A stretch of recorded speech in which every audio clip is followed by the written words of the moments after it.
Definisi Pentakosta ketiga. 1. Pentakosta ketiga adalah pencurahan Roh Kudus yang dahsyat di zaman now melebihi yang terjadi di Azusa Street. 2. Pentakosta ketiga akan mengakibatkan penuaian jiwa yang terbesar dan yang terakhir sebelum Tuhan Yesus datang kembali. 3. Pentakosta ketiga akan membangkitkan generasi Yeremia, yaitu anak-anak muda yang dipenuhi Roh Kudus, cinta mati-matian kepada Tuhan Yesus, tidak kompromi terhadap dosa, dan akan bergerak untuk memenangkan jiwa. 4. Pentakosta ketiga lahir di Indonesia dan bergerak ke bangsa-bangsa. Gerakan ini dari timur ke barat dan akan kembali ke Yerusalem. 5. Pentakosta ketiga akan memberikan kuasa untuk menyelesaikan amanat agung, dan setelah itu Tuhan Yesus datang kembali.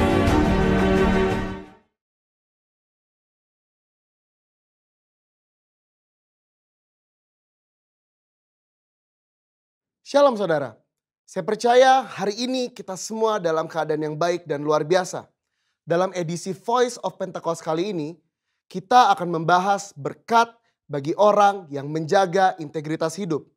Kita seringkali mendengar bahwa banyak orang sukses dan pintar, tetapi sedikit yang mempunyai integritas. Di dalam Alkitab terjemahan NIV, tercatat ada 22 kata integrity. Hal ini menunjukkan betapa pentingnya integritas di mata Tuhan. Lalu pertanyaannya adalah, mengapa orang percaya diminta untuk menjaga integritas? Orang-orang yang menjaga integritas, hidupnya akan mendapatkan keamanan, perlindungan, anak cucunya akan ikut bahagia, tuntunan, serta perkenanan dari Tuhan. Di dalam Efesus 4 ayat pertama mengisahkan bagaimana Paulus yang sedang dipenjara memberikan nasihat kepada jemaat di Efesus supaya mereka menaruh bobot panggilan sebagai anak-anak Tuhan seimbang dengan gaya hidup yang menunjukkan kualitas moral dan karakter yang sesuai. Sekarang kita akan mempelajari berkat dan manfaat dari orang yang menjaga integritas hidupnya. Yang pertama, keamanan dan perlindungan dari Tuhan. Amsal 10 ayat 9 berkata, siapa bersih kelakuannya, aman jalannya, tetapi siapa berliku-liku jalannya akan diketahui. Kata bersih kelakuan di dalam terjemahan NIV menggunakan kata walks in integrity. Kenapa aman? Karena susah orang lain untuk mencari celah untuk menjatuhkan. Seperti contoh, orang Farisi berusaha berkali-kali untuk menjatuhkan Yesus, tetapi tidak berhasil. Dengan menjaga integritas, segala aspek kehidupan kita akan aman. Yang kedua, tuntunan Allah akan semakin tajam.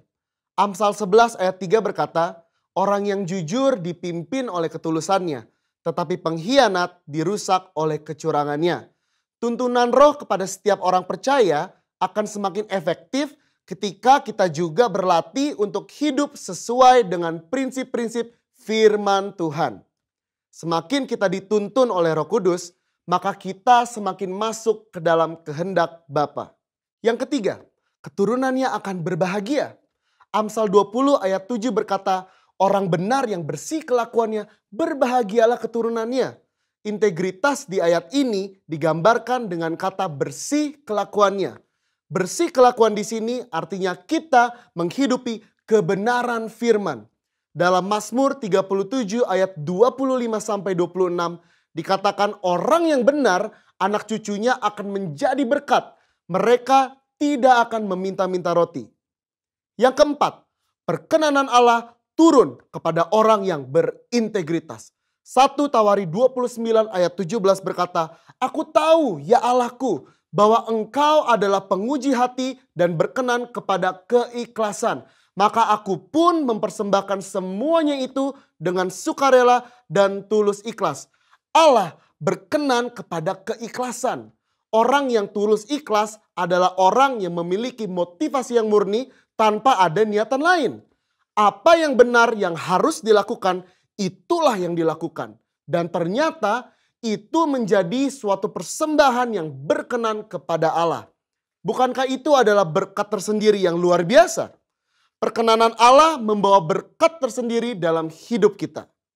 Berbicara soal perkenanan Tuhan, kalau kita melihat ayat emas kita tahun ini di Mazmur 24 ayat 4-5, maka secara khusus kata berkat dari Tuhan di situ berbicara mengenai perkenanan dan kemurahan yang Tuhan akan tunjukkan kepada mereka yang menjaga hidupnya bersih dan murni. Banyak ayat dari kitab Mazmur yang mencatat berkat dari orang yang dikenan oleh Tuhan. Salah satu contohnya adalah Mazmur 90 ayat 17 berkata, kiranya kemurahan Tuhan Allah kami atas kami dan teguhkanlah perbuatan tangan kami. Ya, perbuatan tangan kami teguhkanlah itu. Perkenanan Tuhan akan meneguhkan dan menguatkan hasil karya dan pekerjaan saudara dan saya. Bisnis, usaha, dan pekerjaan kita diteguhkan, dilindungi oleh Tuhan. Di dalam perjanjian baru, Yesus mengajar berbahagialah orang yang suci hatinya karena mereka akan melihat Allah. Yesus menyebutkan secara langsung berkat ini, yaitu mereka akan melihat Allah. Melihat Allah di dunia ini artinya melihat perbuatannya yang baik, melihat pertolongannya, dan pada akhirnya betul-betul kita melihat Allah dalam segala kemuliaannya ketika Dia menjemput kita kali yang kedua. Siapa yang mau hidup berintegritas setelah mendengar begitu banyak berkat yang Allah sediakan? Saya percaya kita semakin semangat hidup sepadan dengan panggilan Tuhan yang mulia. Saudara, untuk penjelasan lebih lengkapnya dari tim teologi kami, jangan lupa buka link yang ada di atas atau scan QR Code yang tersedia. Salam integritas, Tuhan Yesus memberkati.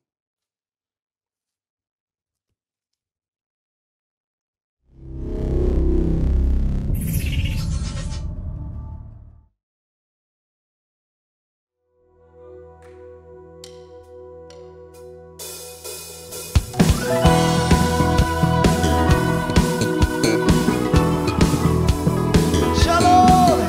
Mari berikan tepuk tangan yang paling meriah buat Tuhan yang baik, yang menyertai, melindungi setiap kita.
baik ya Bapa.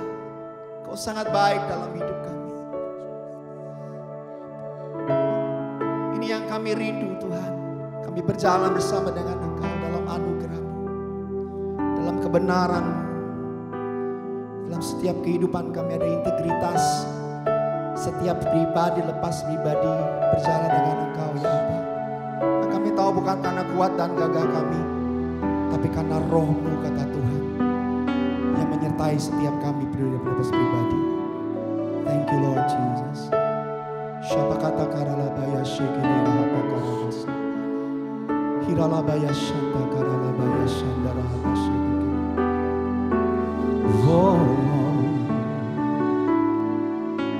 ku rindu setiap waktu hidup di kebenaran-Mu, bukan dengan kuatku, namun karena Roh-Mu.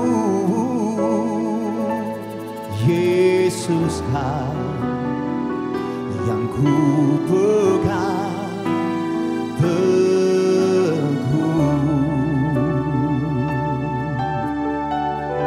Sekali lagi sama-sama katakan, ku rindu ya Tuhan. Ku rindu setiap waktu hidup di kebenaran-Mu, oh Lord. Bukan dengan kuatku, namun karena Roh-Mu. Yesus yang ku pegang, oh, teguh. Engkaulah, oh, Engkaulah Tuhan, Engkaulah Raja. Berdaulat atas hidupku, ku berserah penuh. Sekali lagi dengan segenap iman kita sama-sama di hadapan Tuhan. Ku rindu setiap waktu hidup dalam kebenaran-Mu ya Allah.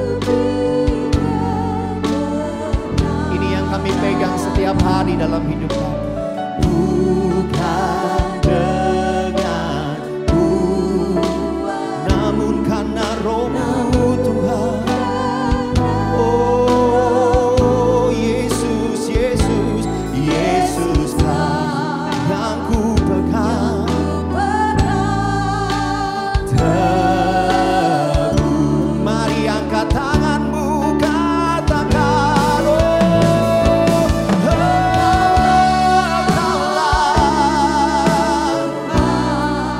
Engkaulah Raja kami Tuhan.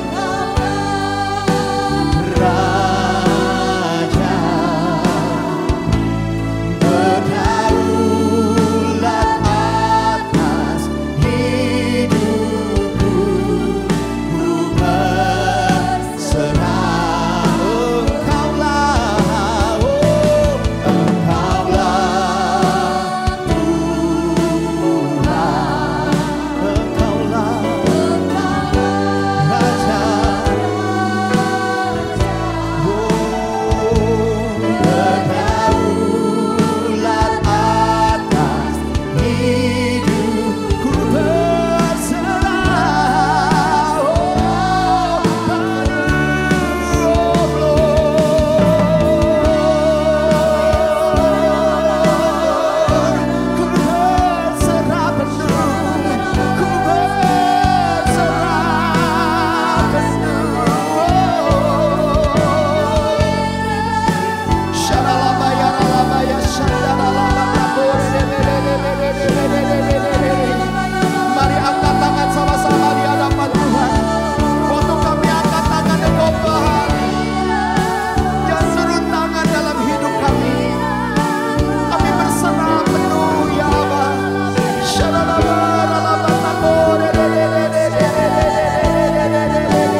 oh Lord. We surrender, oh Lord. Shatakanalabaya Shandi. Oh, oh, oh. Kami berserah penuh. Kau yang ambil alih hidup kami Tuhan. Unalaba Shande, unalabo. We surrender, oh Lord.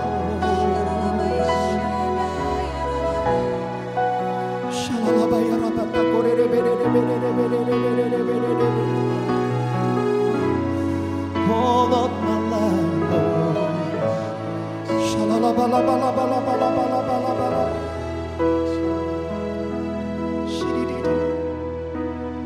I surrender.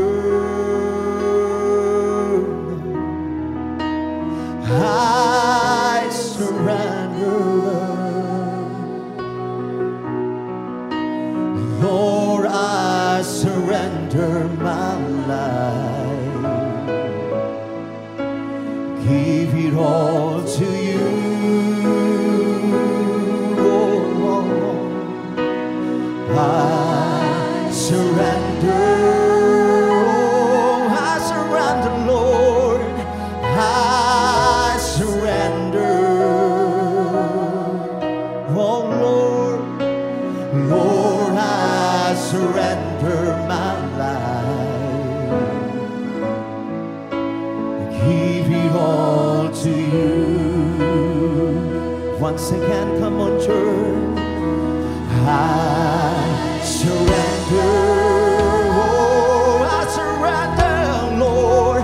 I surrender. My Lord, my Lord. Lord, I surrender my life. Give it all to you, oh, to you. Oh, come on, I surrender, Lord.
berbahasa roh sama-sama.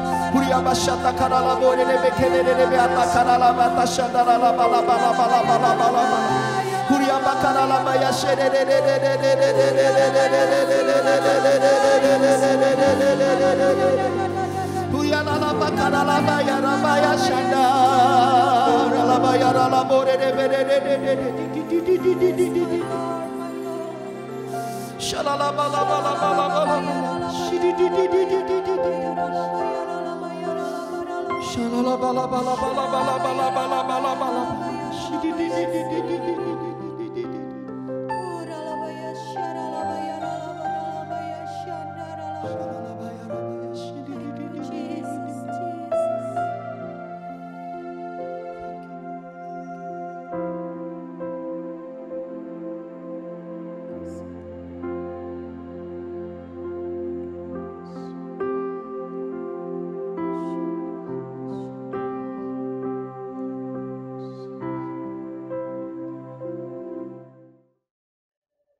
Shalom Bapak Ibu sekalian, anak-anak muda dan juga anak-anak sekolah minggu. Kita berjumpa kembali di dalam ibadah online di bulan Maret 2021. Kembali saya mengharapkan semuanya di dalam kondisi yang baik, bersuka cita, terus memiliki harapan di dalam Yesus sehingga kita bisa melalui masa-masa yang sulit selama ini. Nah, sebelum kita mendengar kebenaran firman Tuhan, mari kita berdoa bersama-sama. Kembali kami mengucapkan syukur, terima kasih Tuhan buat ibadah online Tuhan di bulan Maret ini. Biar Tuhan Kau berbicara menuntun setiap kami untuk kami boleh terus berjalan di dalam rencana-Mu. Kami tidak menyimpang ke kiri ke kanan Tuhan, tapi biar mata kami hanya tertuju kepada Engkau Allah hidup yang menuntun kami kepada kehidupan, kepada kemenangan. Bungkus setiap kami dengan darah-Mu kudus, demikian juga setiap anggota keluarga kami yang ada di rumah dimanapun mereka berada, Tuhan lindungi. Dan saat ini dengan otoritas daripada Tuhan Yesus Kristus, kami mau patahkan setiap siasat manusia dalam nama Yesus. Kami merubuhkan setiap kubu-kubu yang didirikan oleh keakuan, kesombongan manusia untuk menghalangi pengenalan Allah. Saat ini kami rubuhkan dalam nama Yesus, dan kami mau tahu segala pikiran, dan kami mau taklukkan di bawah kaki-Mu. Biar Roh Kudus yang berkuasa berdaulat sepenuhnya atas pikir hati kami. Terima kasih Tuhan, dalam nama Yesus kami berdoa, haleluya, amin.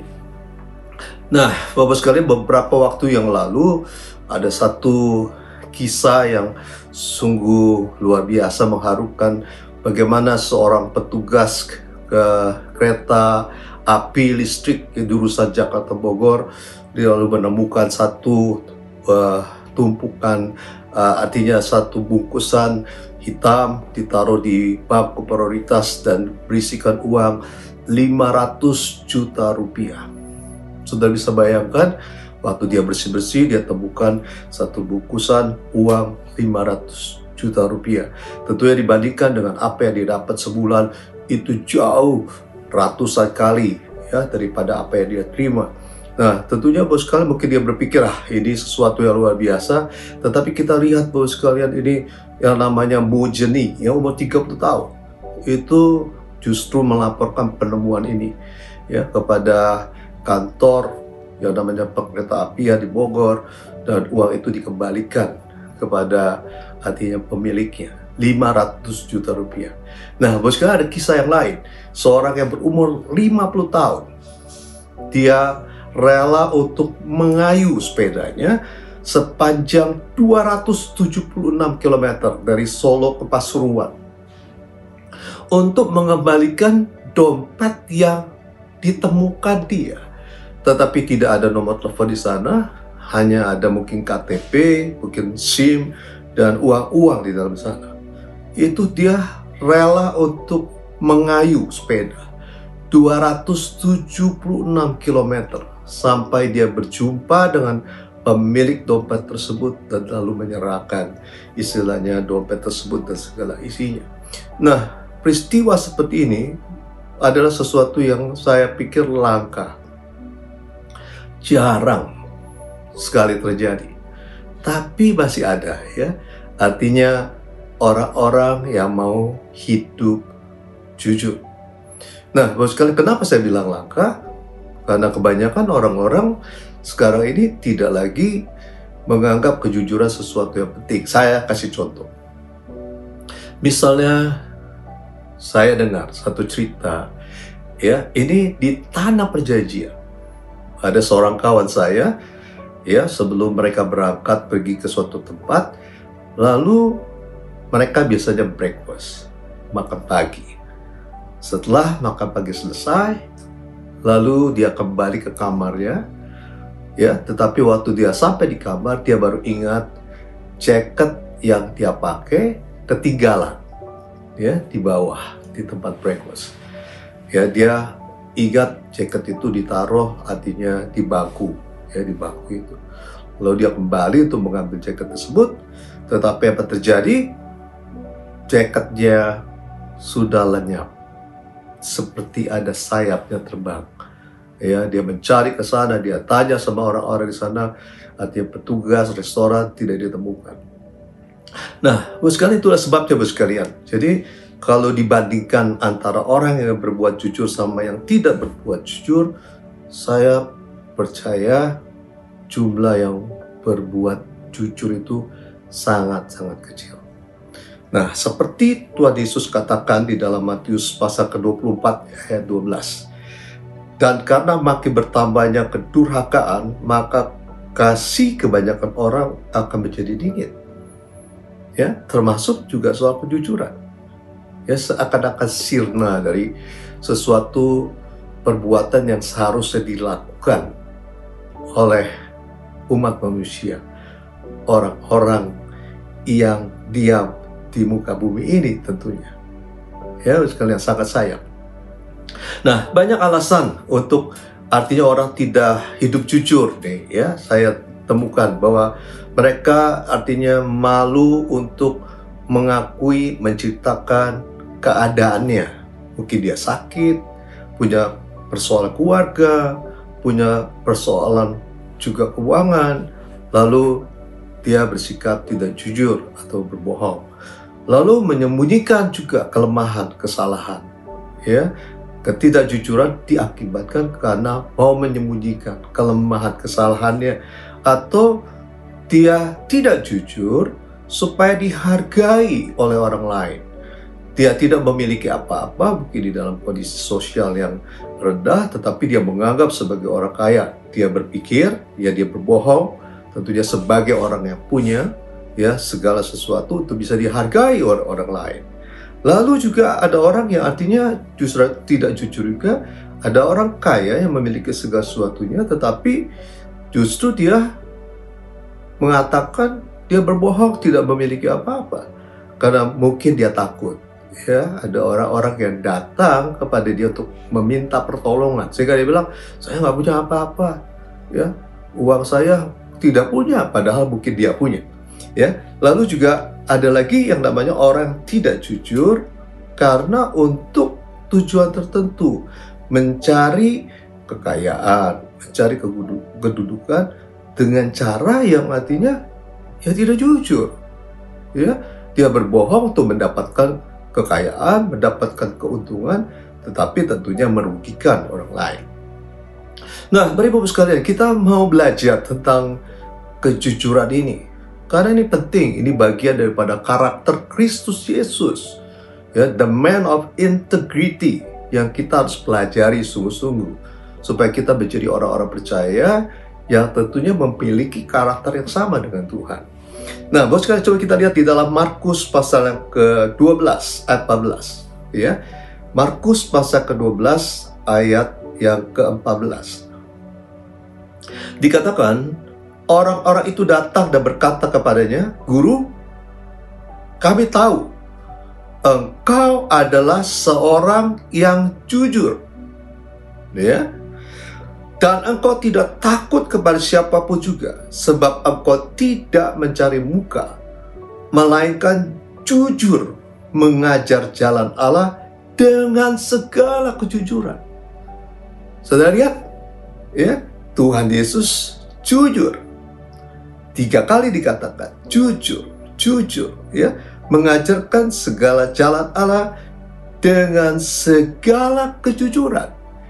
Jadi ini adalah sesuatu yang kita harus tiru, kita harus ikuti, kejujuran adalah karakter Kristus yang sangat penting untuk kita lakukan sebagai orang-orang yang percaya, supaya kita tentunya menunjukkan sebagai anak-anak Allah yang memuliakan nama Tuhan Yesus Kristus.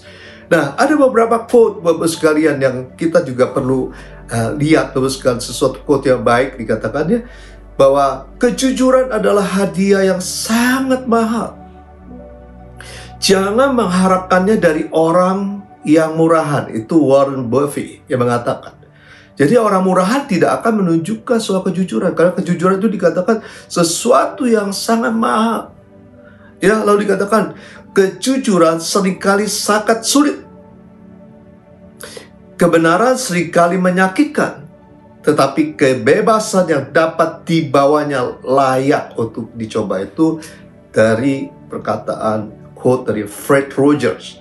Ya, lalu dikatakan lagi, tidak peduli seberapa polos seorang wanita, jika kebenaran dan kejujuran tertulis di wajahnya, dia akan menjadi cantik. Eleanor Roosevelt. Jadi wanita tidak hanya cukup dengan lipstik, dengan pipi merah-merah, ya, make up yang baik supaya kelihatannya cantik, tetapi kejujuran yang dimiliki itu akan justru membawa kecantikan yang luar biasa, kecantikan alamiah yang akan muncul di dalam wajahnya. Lalu dikatakan kejujuran adalah bab pertama dalam buku kebijaksanaan. Thomas Jefferson mengatakan kebijaksanaan orang yang bijak dimulai daripada kejujuran. Lalu dikatakan lagi oleh Benjamin Franklin, kejujuran adalah kebijakan terbaik. Kejujuran adalah kebijakan terbaik. Nah, lalu apa dikatakan Theodore Roosevelt? Dikatakan kejujuran lebih dulu. Ya, kejujuran nomor satu lebih dulu, lalu keberanian, kemudian otak, dan semuanya sangat diperlukan. Ya, memang tidak hanya kejujuran, tapi perlu keberanian. Tetapi dikatakan kejujuran lebih dulu, lalu keberanian, kemudian otak, dan semuanya sangat diperlukan. Dikatakan lagi sekalian oleh William Shakespeare, tidak ada warisan yang begitu kaya seperti kejujuran. Ya, tidak ada warisan yang begitu kaya seperti kejujuran. Jadi saudara bisa lihat betapa pentingnya yang namanya kejujuran di dalam hidup kita ini. Nah, Bapak sekalian, itu kita mau lihat apa sih itu yang namanya bicara tentang jujur atau kejujuran. Ya, saya lihat di kamus Bapak sekalian, bahasa Indonesia dikatakan jujur atau kejujuran mengacu kepada aspek karakter, dikatakan moral, berkonotasi atribut positif, dan berbudi luhur. Seperti dikatakan integritas, kejujuran dan keterus-terangan termasuk keterus-terangan pada perilaku, ya, dan beriringan dengan tidak adanya kebohongan, penipuan, perselingkuhan, dan lain-lain. Selain itu, kejujuran berarti dapat dipercaya. Orang yang jujur adalah orang yang dipercaya. Dikatakan dipercaya, setia, adil, dan tulus. Lalu dikatakan kejujuran dihargai di banyak budaya, etnis, dan agama. Jadi orang jujur itu sebetulnya dihargai oleh berbagai bangsa, berbagai etnis, sekalian. Jadi ini sesuatu yang artinya sangat penting untuk kita ini sebagai orang-orang percaya mengerti betapa pentingnya yang namanya kejujuran itu di dalam hidup kita. Ya, bagian daripada orang yang hidupnya berintegritas. Nah, Bapak sekalian, kita lihat Bapak sekalian seperti Yesus Kristus Tuhan, ya, yang tadi kita bacakan ayat firman Tuhan. Jujur, ya. Lalu kita harus menjadi artinya pengikut Yesus adalah meniru apa yang tentunya Tuhan lakukan sebagai terang dan garam bagi dunia ini. Nah, Bapak sekalian, kejujuran ini penting. Ya, untuk apa? Kita bisa mendapatkan yang namanya tempat yang disediakan Tuhan. Tanpa hidup jujur, saya khawatir kita nggak masuk nih, ya, ke dalam kerajaan surga tentunya. Ada ayatnya? Ada, Bapak sekalian. Di dalam Mazmur 140, ya, Mazmur 140, Bapak sekalian, ayat 13 dikatakan, sungguh orang-orang benar akan memuji-muji namamu. Orang-orang yang jujur dikatakan akan diam di hadapanmu. Orang yang jujur yang akan hidup, ya, diam di hadapan Tuhan. Nah, Mazmur 50 ayat 23 mengatakan, siapa yang mempersembahkan syukur sebagai korban, ia memuliakan aku. Siapa yang jujur jalannya, keselamatan yang dari Allah akan kuperlihatkan kepadanya. Jadi saudara bisa lihat betapa pentingnya supaya kita ini artinya hidup jujur. Ya, siapa yang jujur jalannya, keselamatan yang dari Allah akan kuperlihatkan kepadanya. Amsal 2:21 mengatakan, Bapak sekalian, dikatakan, karena orang jujurlah akan mendiami tanah, dan orang yang tak bercela layak akan tetap tinggal di situ. Tetapi orang fasik akan dipudahkan dari tanah itu, dan pengkhianat akan dibuang dari situ. Saudara bisa melihat ini sesuatu yang penting yang kita harus sungguh-sungguh mengerti betapa pentingnya yang namanya bicara tentang kejujuran. Nah, Bapak sekalian, di dalam Lukas pasal 16 ayat 11, ya, itu dikatakan begini, Bapak sekalian, ya. Jadi jikalau kamu tidak setia dalam hal mamon yang tidak jujur, siapakah yang akan mempercayakan kepadamu harta yang sesungguhnya? Dan jikalau kamu tidak setia dalam harta orang lain, siapakah yang akan menyerahkan hartamu sendiri kepadamu? Jadi kita melihat, Bapak sekalian, betapa jujur itu, orang jujur diberkati oleh Tuhan. Ya, diberikan segala sesuatu yang sangat luar biasa oleh Tuhan waktu kita hidup jujur. Nah, yang selanjutnya dikatakan melegakan, ya, kalau kita ini tidak dihantui rasa bersalah. Karena apa? Karena kita jujur. Ya, hidup jujur itu kita akan terlepas daripada hal-hal yang membuat kita itu istilahnya banyak pikiran, kita jadi ketakutan, kita jadi kekhawatiran, karena tidak ada sesuatu yang harus artinya ditakutkan karena kita hidup jujur. Nah, lalu dikatakan artinya hidup jujur adalah sesuatu yang sangat luar biasa. Dikatakan Amsal 11 ayat 11 dikatakan, berkat orang jujur memperkembangkan kota, tetapi mulut orang fasik meruntuhkannya. Ya, jadi kalau orang jujur menjadi sosok teladan buat orang lain. Lalu yang selanjutnya, ya, kalau orang jujur pasti tidak dipermalukan. Yang ketujuh, ya, dikatakan orang jujur artinya akan hidup damai. Saudara akan hidup damai sejahtera. Tidak di dalam ketakutan, tidak di dalam artinya satu tekanan, tidak di dalam satu kekhawatiran luar biasa. Karena Amsal 2 ayat 7 mengatakan, ia menyediakan pertolongan bagi orang yang jujur, menjadi perisai bagi orang yang tidak bercela lakunya. Jadi Tuhan menyediakan pertolongan bagi orang yang jujur. Mungkin orang jujur susah, orang jujur banyak tekanan, orang jujur mungkin punya masalah, ya. Tapi dikatakan Tuhan akan menyediakan pertolongan itu. Nah, Bapak sekalian, ya, ketidakjujuran itu ada satu tokoh yang jadi kepala gengnya, ya. Kepala gengnya siapa? Nah, seperti di dalam Yohanes pasal ke-8 ayat ke-44. Dan dikatakan, ya, ketidakjujuran nih, iblislah yang menjadi bapamu, dan kamu ingin melakukan keinginan-keinginan bapamu. Ia adalah pembunuh manusia sejak semula dan tidak hidup dalam kebenaran, sebab di dalam dia tidak ada kebenaran. Dan ia berkata dusta, ia berkata atas kehendaknya sendiri, sebab ia adalah pendusta dan bapa segala dusta.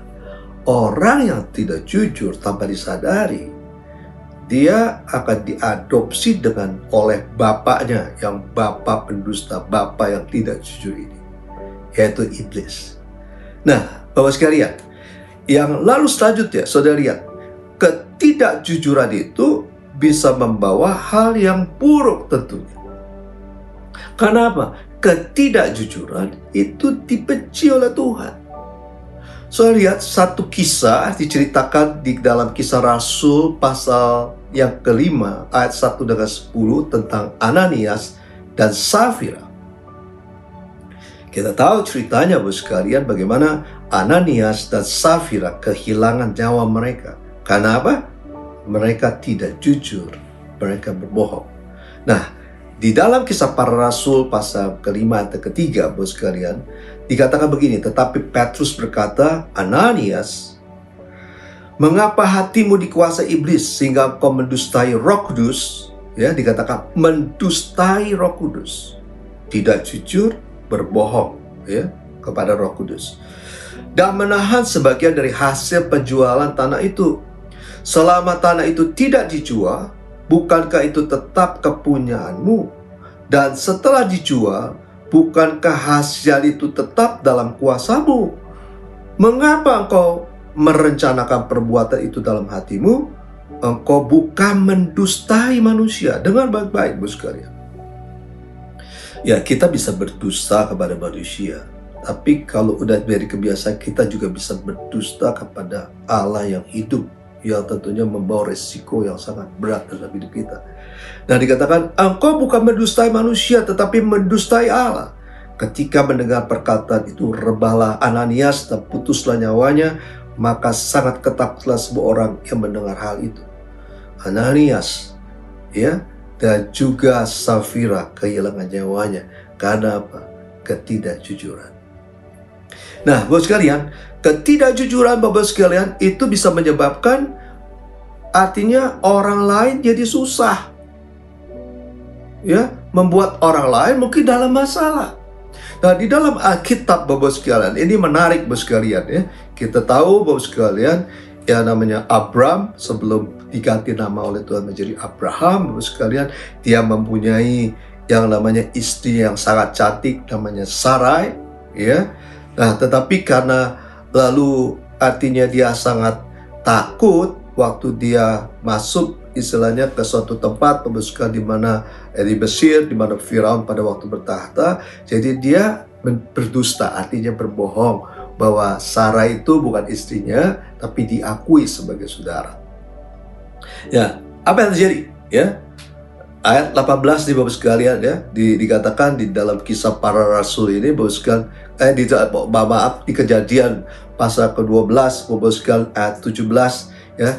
Tetapi Tuhan menimpakan tulah yang hebat kepada Firaun.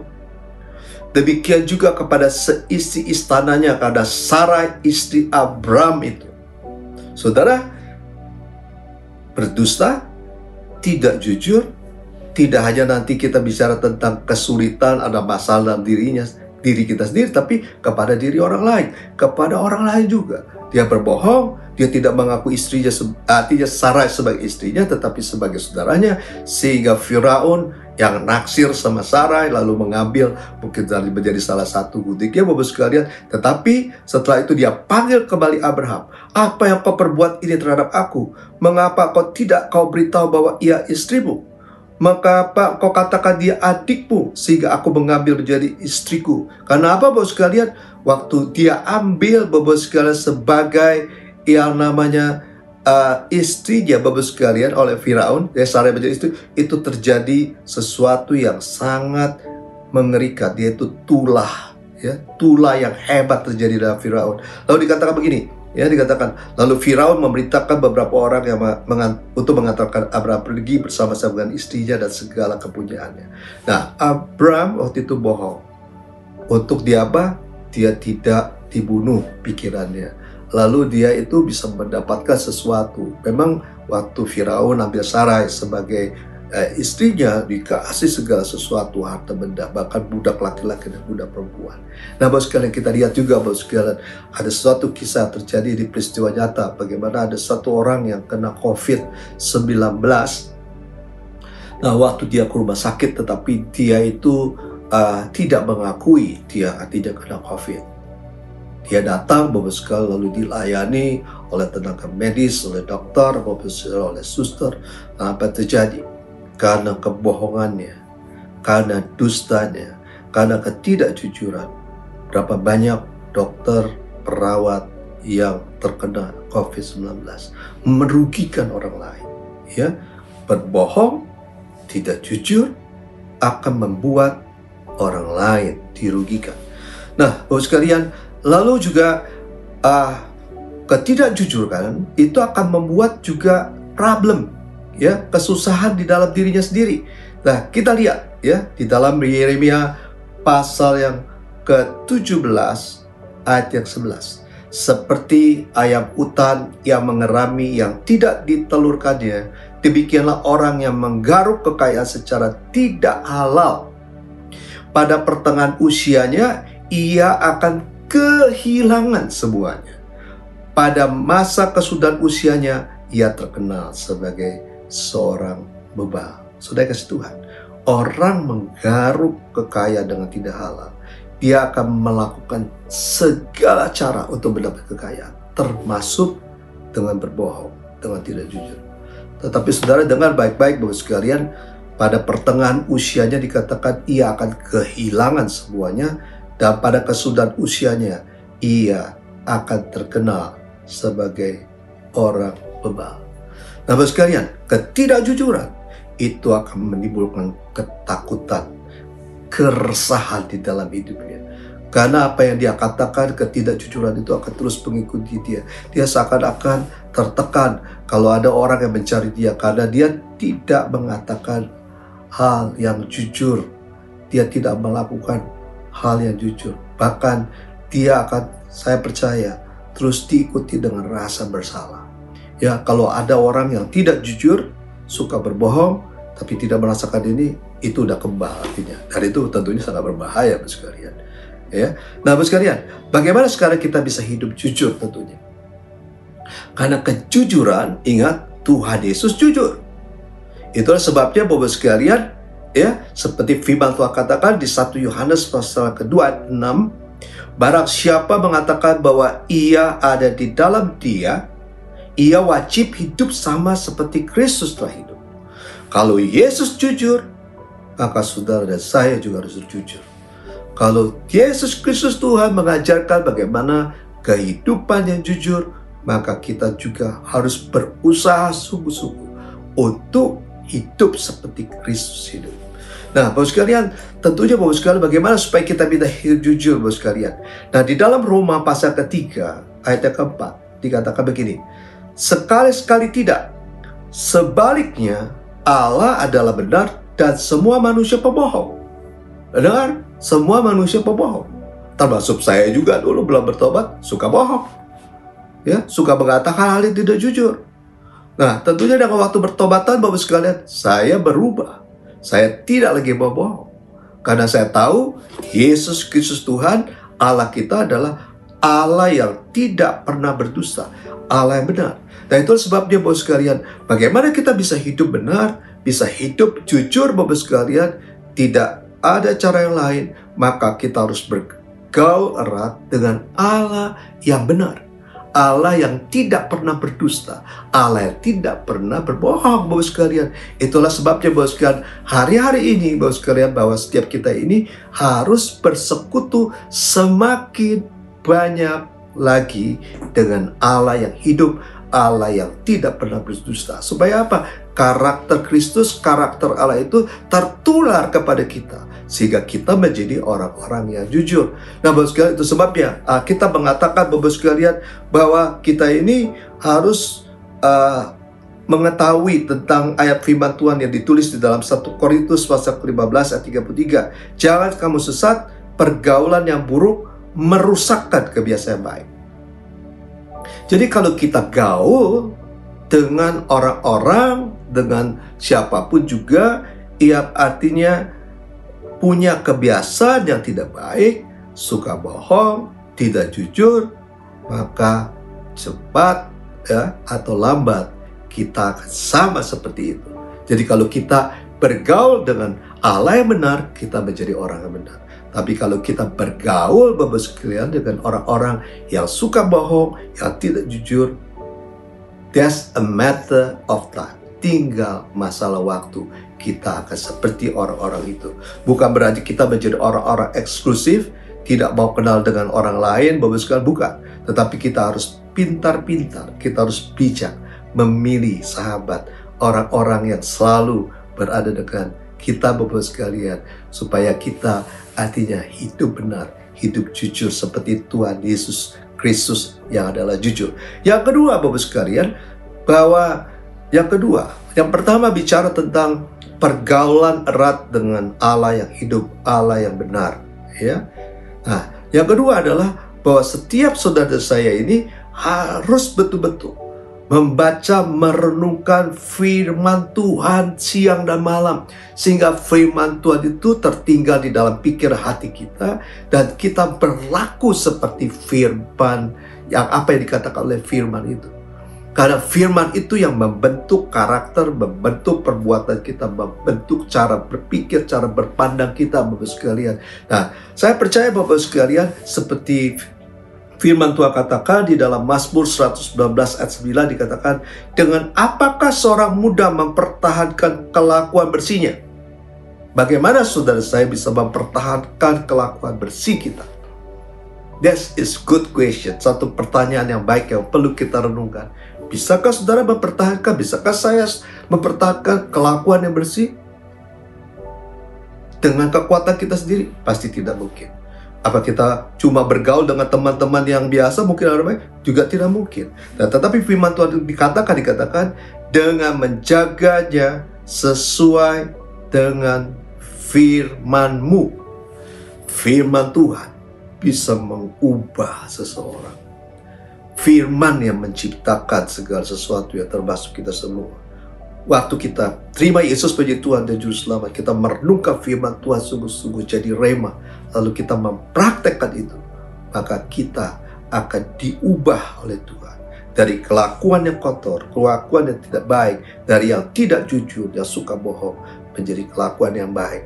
Ya, kita jujur di hadapan Tuhan dan juga di hadapan sesama.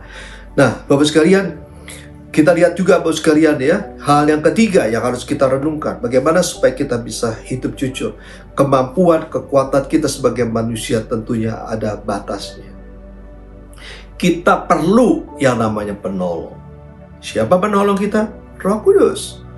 Roh Kudus ada bersama-sama dengan kita. Itu sebabnya di dalam Yohanes pasal ke-14 ayat 16 dikatakan, Aku akan minta kepada Bapa, dan Ia akan memberikan kepadamu seorang penolong yang lain, supaya ia menyertai kamu selama-lamanya. Kita perlu pertolongan Roh Kudus. Ya, kita harus membaca, merenungkan firman Tuhan yang merupakan kebenaran. Untuk bisa melakukan kebenaran firman Tuhan itu, kita perlu penolong yang agung, Roh Kudus, yang menerangi pikir hati kita, memberikan kemampuan kepada kita untuk melakukan segala apa yang Tuhan perintahkan. Saya percaya Bapak sekalian, bukan sesuatu yang mustahil, ya, bukan sesuatu yang sangat sukar untuk kita bisa hidup jujur, hidup berkenan di hadapan Tuhan. Karena itu yang Tuhan inginkan hari-hari ini. Bagaimana kita ini harus tampil beda, hidup beda dengan orang-orang dunia. Kita ini harus hidup jujur seperti Yesus, Allah kita yang jujur, yang sangat luar biasa. Ini adalah sesuatu yang kita harus renungkan di bulan Maret 2021. Sesuatu pesan Tuhan buat kita semua. Untuk kita ini adalah di tahun integritas ini. Hidup jujur. Supaya Tuhan memberkati kita. Saya ingat peribahasa mengatakan, jujur maka kita akan mujur. Ya. Nah, mari Bapak sekalian kita akan berdoa bersama-sama. Kami mengucapkan terima kasih Tuhan buat kasih-Mu, buat setiap kami Tuhan Yesus di dalam bulan Maret ini. Tuhan sudah melindungi, Tuhan sudah memberkati kami. Kami tahu ada masa-masa yang sulit yang masih kami hadapi di dalam pandemik COVID-19 ini, tetapi kami percaya Tuhan Yesus dengan perlindungan, dengan berkat Tuhan, dan kami hidup sesuai dengan apa yang Tuhan mau. Kami akan melihat karya Tuhan yang dahsyat, yang luar biasa. Terima kasih Tuhan, kalau Tuhan sudah mengingatkan kepada kami betapa pentingnya untuk kami hidup jujur, hidup di dalam kejujuran seperti Engkau adalah jujur, Allah yang hidup. Tuhan, Tuhan ajar kami, Tuhan penuhi kami dengan Roh-Mu yang kudus. Tuhan ajar kami semua, berikan kekuatan hikmat kepada kami Tuhan, dan pengurapan daripada Roh Kudus di era Pentakosta yang ketiga ini, sehingga gereja-Mu Tuhan tidak tenggelam dengan tipu daya daripada dunia ini, tetapi gereja-Mu Tuhan, jemaat-Mu Tuhan akan hidup seperti Engkau hidup Tuhan Yesus, dan kami akan menjadi terang dan garam bagi lingkungan kami. Mereka akan terheran-heran Tuhan Yesus akan Engkau Allah yang dahsyat, Allah yang luar biasa. Terima kasih Tuhan Yesus, terima kasih Tuhan. Terima kasih Tuhan, kami serahkan seluruh jemaat-Mu ke dalam tangan-Mu Tuhan. Di dalam nama Yesus hamba-Mu berdoa. Haleluya. Amin. Nah, mari Bapak sekalian kita akan memasuki perjamuan kudus, dan saya ajak Bapak sekalian untuk mempersiapkan roti dan anggur ya, untuk kita akan memasuki perjamuan kudus ini. Nah, mari Bapak sekalian, kita bersama-sama kita akan mempersiapkan diri kita untuk di dalam perjamuan kudus ini. Inabashika tatarala mashindara bashika tatarala bashika tataraba shika tatarala bashidaraba hikarala bashika tatarala bashika tatarala bashinda tatarala bashika tatarala ba hirabashika tatarala bashinda tatarala bashika tataraba shika tatarala bashika taralaba hikarala bashika tatarala bashika tatarala bashika taralaba. Terima kasih Tuhan Yesus, kami boleh masuk di dalam perjamuan kudus Tuhan di dalam ibadah online di bulan Maret 2021 ini. Terima kasih Tuhan, terima kasih Tuhan. Sebab apa yang telah kuteruskan kepadamu telah kuterima dari Tuhan, yaitu bahwa Tuhan Yesus pada malam waktu Ia diserahkan mengambil roti. Mari jemaat yang dikasihi Tuhan, kita angkat roti di tangan kanan kita tinggi-tinggi, dan sesudah itu Ia mengucapkan syukur atasnya. Ia memecah-mecahkan dan berkata, inilah tubuhku yang diserahkan bagi kamu, perbuatlah ini menjadi peringatan akan aku. Jemaat yang dikasihi Tuhan, bukankah roti yang kita pecah-pecahkan ini adalah persekutuan dengan tubuh Kristus? Mari kita memakan di dalam nama Yesus.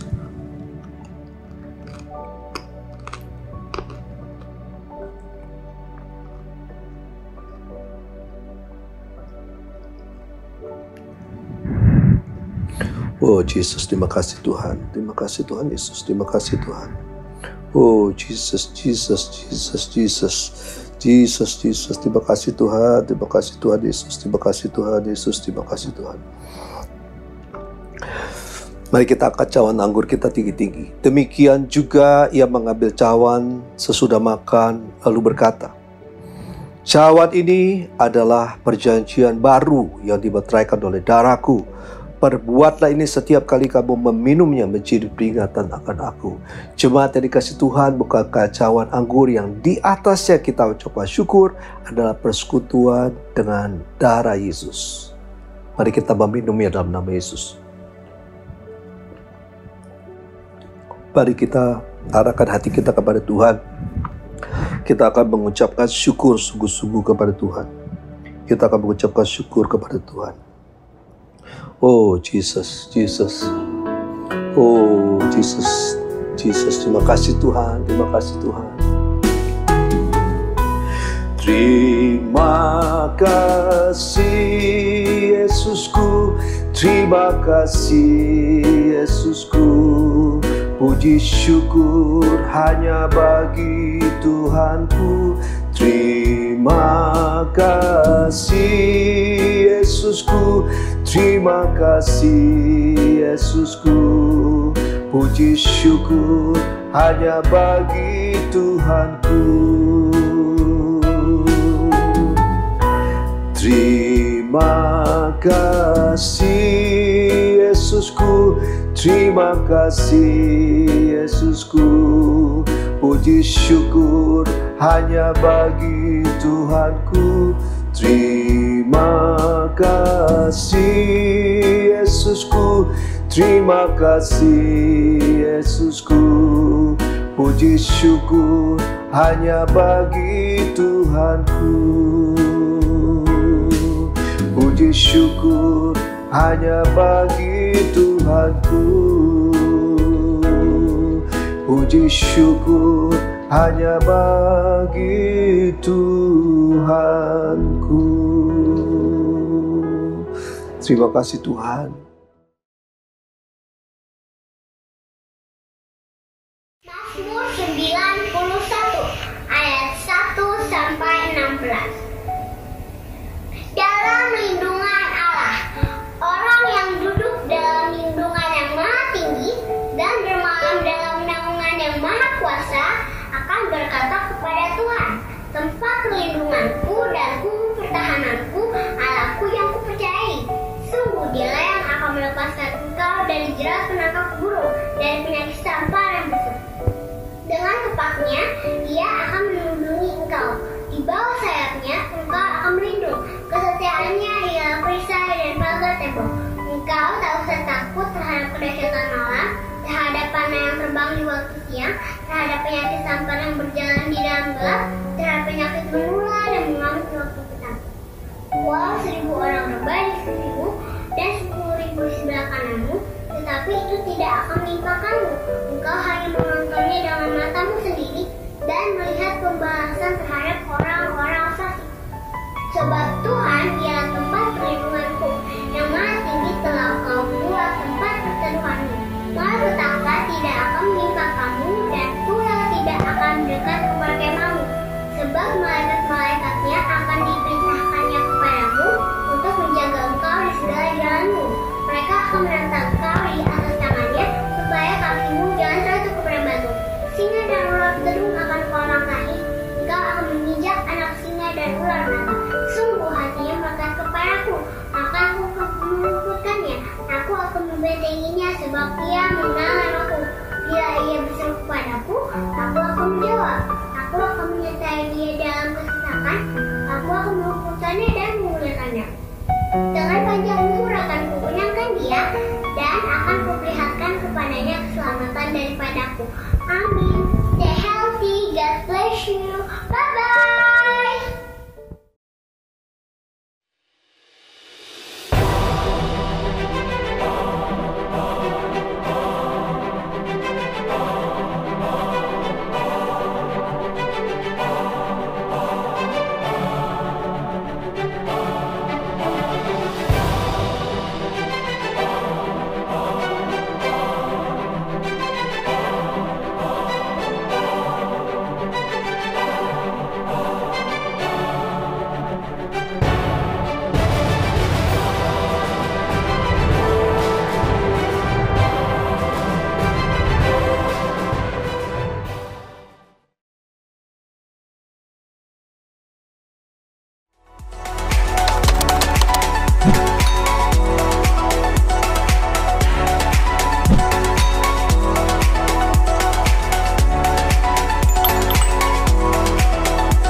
Terima kasih Tuhan Yesus, terima kasih Tuhan. Biar Tuhan Engkau memberkati jemaat-Mu, Tuhan berlimpah-limpah. Biar semakin hari kami akan seperti Engkau, Yesus Kristus Tuhan. kami hidup kudus, hidup berkenan di hadapan-Mu Tuhan. Engkau memberkati jemaat-Mu Tuhan, yang sakit disembuhkan dalam nama Yesus. Karena firman-Mu mengatakan oleh bilur-bilur Tuhan Yesus di kayu salib, segala sakit penyakit sudah disembuhkan. Engkau memberkati keluarga demi keluarga. Persatukan mereka dengan tali kasih-Mu Tuhan. Biar suami istri saling mengasihi, orang tua dengan anak-anak saling mengasihi, juga untuk dengan anggota keluarga yang lain, juga anak-anak muda, para anak-anak sekolah minggu diberkati Tuhan. Di dalam mereka sekolah online, mereka terus akan diberikan hikmat, diberikan kepandaian, sehingga mereka boleh berhasil. Tuhan, kami sedang melalui masa-masa yang sulit di dalam pandemi COVID-19 ini, tetapi hamba-Mu percaya Roh Kudus akan menyertai kami, sehingga kami akan keluar sebagai pemenang. Kami akan melihat karya Tuhan yang dahsyat, yang luar biasa, yang Tuhan akan nyatakan Tuhan di dalam setiap kehidupan kami. Kami percaya Tuhan, vaksinasi sekarang ini sedang berlangsung, semuanya akan berjalan dengan baik, dengan lancar, sehingga penduduk Indonesia akan terbebas dari COVID-19 dan akan memuliakan nama Engkau, Yesus Kristus Tuhan. Terima kasih Tuhan Yesus, terima kasih Tuhan. Terima kasih Tuhan. Mari kita angkat tangan di hadapan Tuhan Yesus Kristus. Kekasih Tuhan Yesus Kristus, saat ini terimalah damai sejahtera, sukacita, kasih, damai sejahtera yang daripada Tuhan akan mengalir di dalam kehidupan saudara. Dan saat ini terimalah damai sejahtera, sukacita Allah di dalam Putra yang tunggal, Yesus Kristus Tuhan, di dalam persekutuan yang manis dengan Roh Kudus, menyertai saudara sekalian mulai hari ini sampai Tuhan Yesus Kristus datang untuk kedua kalinya, bahkan sampai selama-lamanya. Yang percaya, mari kita katakan sama-sama, amin. Shalom Bapak sekalian.